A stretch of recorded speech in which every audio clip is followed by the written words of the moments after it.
हाँ तो मुड़ के वहाँ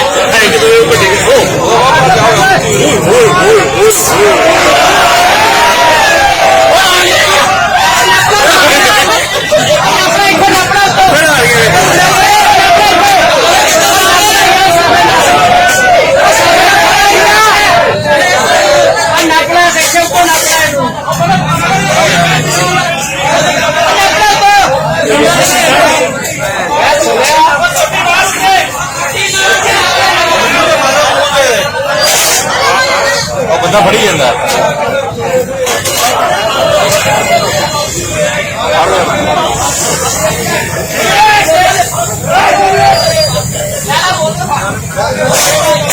प्रधान की करता पिछले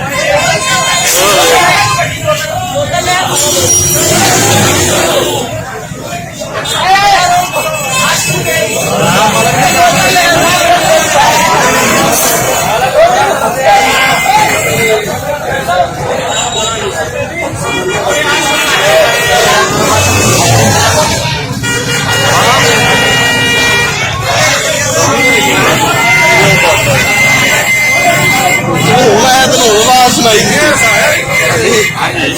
हेलो क्लिप कर ली बस